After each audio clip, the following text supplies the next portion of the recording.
आत्मिक यात्रा कार्यक्रम में आपका स्वागत है।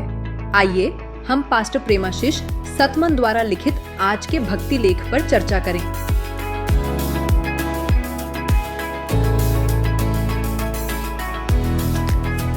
Praise Lord. आज हम एक बहुत ही अहम विषय पर गहराई से बात करने जा रहे हैं। Praise Lord. विषय है मसीह में पूर्ण स्वीकृति और प्रेम, और इसके लिए हम पास्टर प्रेमाशीष सतमन के कुछ लेखनों को आधार बना रहे हैं। बिल्कुल।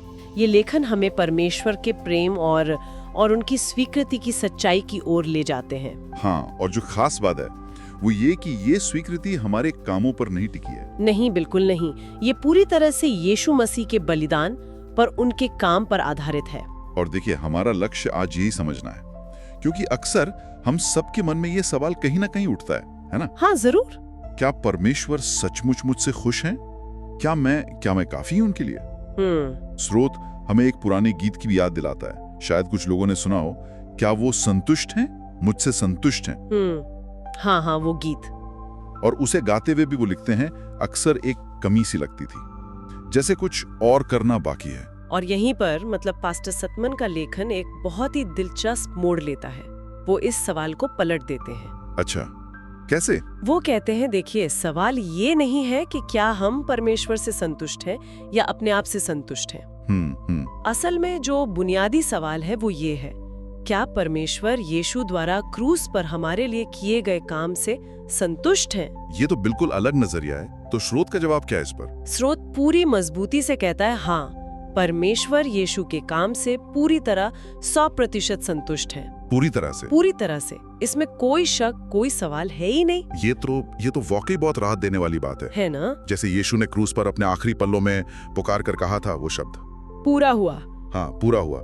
यूहन्ना 19:30 में स्रोत इसे एक जबरदस्त माइक ड्रॉप पल जैसा बताता है। बिल्कुल, जैसे कि बस काम हो गया, सब कुछ चुका दिया गया, हिसाब पूरा, अब कुछ बाकी नहीं। हमारे छुटकारे की, हमारी आजादी की कीमत पूरी तरह से अदा कर दी गई।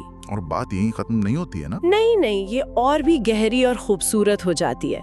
स्रोत एक बहुत ही अद्भुत तस्वीर पेश करता है। क्या है वो ये कि परमेश्वर हमें यीशु के रंग के चश्मे से देखते हैं।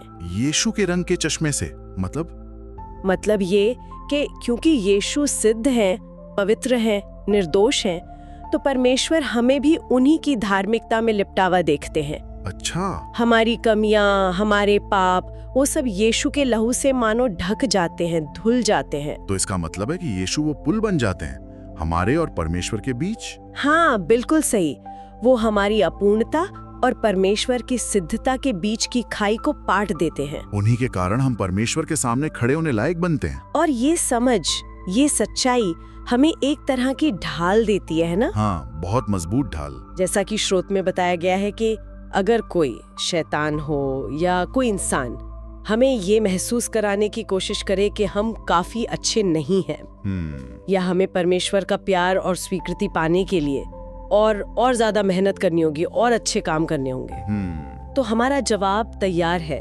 वो जवाब जो सीधे स्रोत की सच्चाई से आता है। क्या जवाब है वो? जवाब है, नहीं, यीशु ने मुझे अपनी धार्मिकता से ढक लिया है, मैं उसके कारण स्वीकृत हूँ। हमें अपनी योग्यता साबित करने की जरूरत नहीं है। बिल्कुल नहीं, क्योंकि यीशु ने ये हमारे लिए पहले ही कर दिया है। स्रोत में क्रूस को हमारा लंगर कहा गया है। एंकर। हाँ, लंगर। ये कितनी शक्तिशाली उपमा है। जैसे जहाज को तूफान में स्थिर रखने के लिए लंगर जमीन पकड़ लेता है, वैसे ही क्रूस हमें जीवन के संदेहों, असुरक्षाओं के तूफानों के बीच स्थिर रखता है। हाँ, और इस लंगर को क्रूस की सच्चाई को थामे रहना बहुत जरूरी है। बहुत जरूरी। क्योंकि यही हमें आश्वासन मिलता है, पक्का यकीन मिलता है। जी, कभी न बदलने वाली स्वीकृति वो हमारे अच्छे कामों से, हमारी कोशिशों से नहीं मिलती। नहीं, वो केवल और केवल यीशु मसीह के पूरे किए गए काम पर विश्वास करने से मिलती है। ये एक तोहफा है। बिल्कुल, एक तोहफा जिसे हमें बस ग्रहण करना है, स्वीकार करना है। और इस सच्चाई को अपने जीवन में उतारने के लिए